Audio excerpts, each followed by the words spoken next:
So we're going to start off with a comfortable seat. If your hips are tighter and you haven't practiced much yoga, when you go to sit, your body might look more like this. That's how I started off. So if that's the case, you're going to put a little cushion underneath your hips as you go to sit. So find your comfortable seat and then rest your hands on your thighs. So one of the most important things is that we start with our engine, which is our breath. Breath is the most important part of the practice. It's going to train your nervous system to stay calm so that while we're doing these stretches, your body is more receptive instead of fighting back.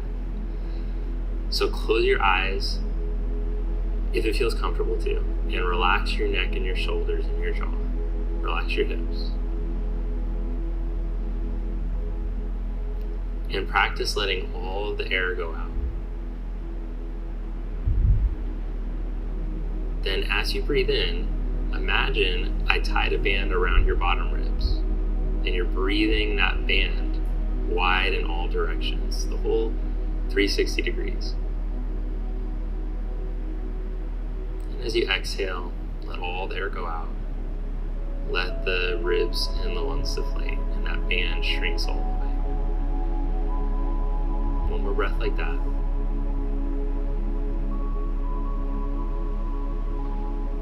Try not to strain your neck or your shoulders as you're breathing in. Then open your eyes if they were closed. We're going to try to stick with that breath throughout the entire class, that calm, steady breath. If you feel yourself losing it, you can take a little break and then come back. So with your hands on your knees, we're going to do some spinal flexion and extension. So start by rocking back with your spine, and then rock forward with your spine. Try to roll your shoulder blades back, take your spine into extension.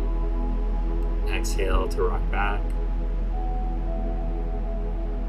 Inhale, rock forward, roll up onto your sit bones, to the front of the sit bones, shoulder blades back and down.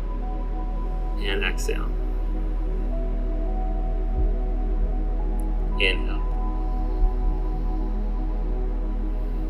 Now take your fingertips to the side, and as you reach down through your right hip, reach your right arm up, and take a deep breath in to expand through your side body. So when it gets really tight in here in these muscles, it restricts the amount that our breath can move.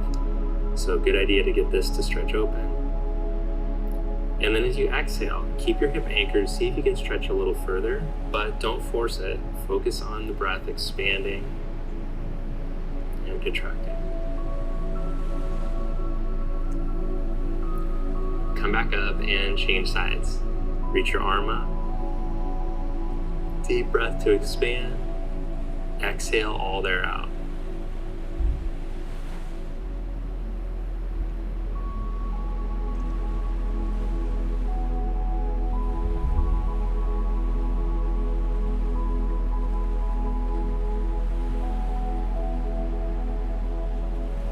Good, then come back up. Twist to your right. Bring your left hand to the outside of your right knee.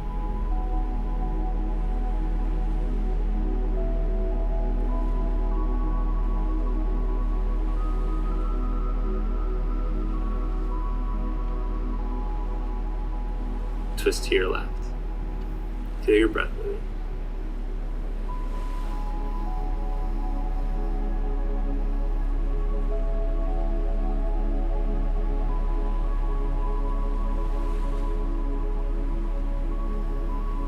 Back to center. Now let's come onto the hands and the knees. So if your mat isn't thick or cushioned, you're not on a carpet or something, then you're going to want to put something underneath the knees perhaps to keep them safe. So with your hands underneath your shoulders, knees underneath your hips, we're going to do one more spinal wave like we did seated. So flip the sit bones up and roll the spine into extension. And then roll the spine into flexion.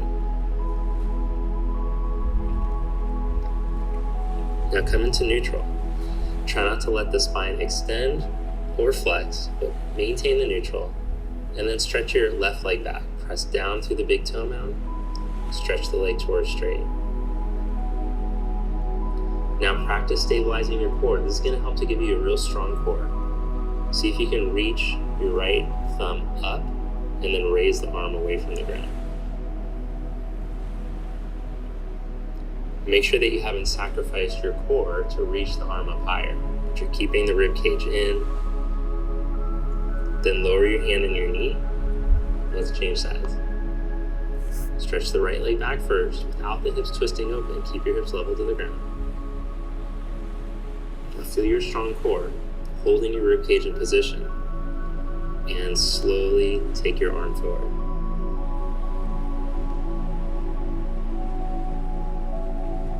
Lower that arm down.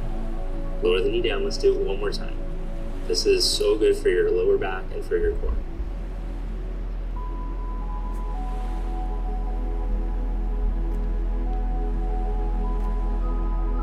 Change sides.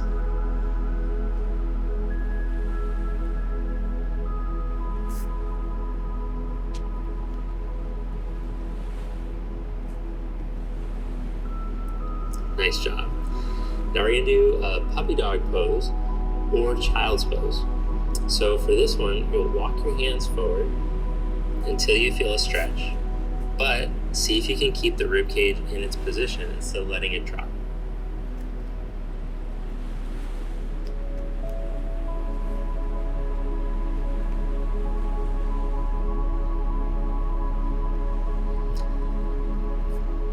Now at this point, you could also practice going into a child's pose if the knees are healthy enough to sit the hips all the way back. But now the blanket is in the way because you don't want the knees elevated above the ankles.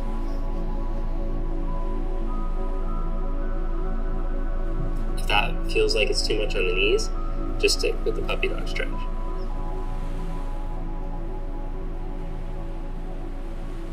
Once you feel very confident in this stretch, you can try practicing a down dog. But it requires a lot of mobility in the hips, hamstrings, and in the side body, lats, shoulder muscles. Okay, now from here, let's come up to stand. And with your feet outer hips distance apart, put a little bend in your knees, let yourself fold forward. Grab a hold of your elbows, feel your spine release.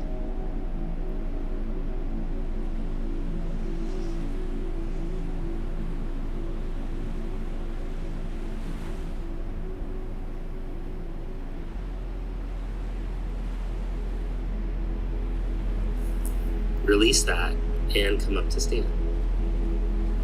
With your feet hip socket distance apart, let's practice a few half sun salutations. As you inhale, spread your arms out to the side, reach up and over. As you exhale, bend from the knees, hinge from your hips, and fold forward. Keep the bend in your knees as you inhale, slide your hands up into your shins, press the hands into the shins, engage your lats. Lengthen your spine. And as you exhale, fold. Inhale, come back up. Drive through your heels. Feel your backs of your legs turn on as you come up strong. Raise your arms. Exhale the arms to your side.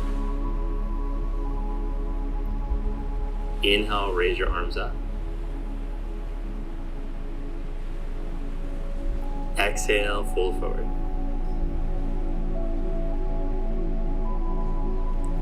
Inhale, hands up the shins, find length.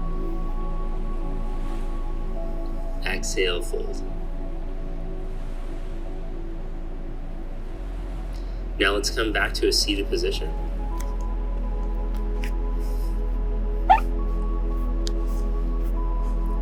From your seat, sit up tall. Raise your arms up. Bring your hands to prayer position. Close your eyes for a moment. And notice the sensations in your body. Notice how you feel after your yoga practice. Notice the quality of your breath. Does it feel like your breath moves with more ease, like your ribs are expanding? Notice the vibration in your body.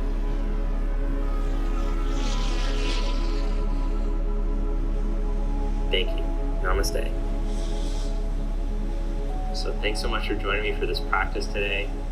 If you'd like to continue practicing yoga with me, hit the subscribe button, the red button, and that way you'll get all my future updates. I'm also going to put a link below to my beginner's course where you can deepen your practice and build a steady foundation with this 7-part course. It's all free. So click that link in the description.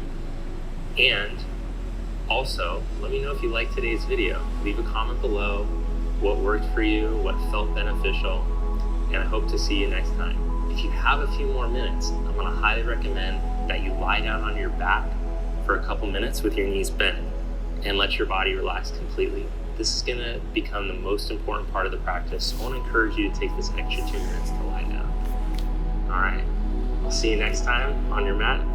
Have a great day. Okay guys, I feel so relaxed. 10 minutes of yoga a day, it just makes your mind so clear. You feel everything, you are at peace, just immersed in Mother Nature, and you are grounded and you feel very zen. This is what I love to do, being one with nature and just connecting to myself. I've done a couple of very, very, very simple stretches with my laptop, with an instructor. You know, you don't have to feel lost with it, and it's just good. It's good for the soul, it's good for your body, it's good for you to feel stretched out and ready to take on the day. Thank you so much for joining me. Yoga with Mrs Mops. And yeah, I shall see you next time. Bye.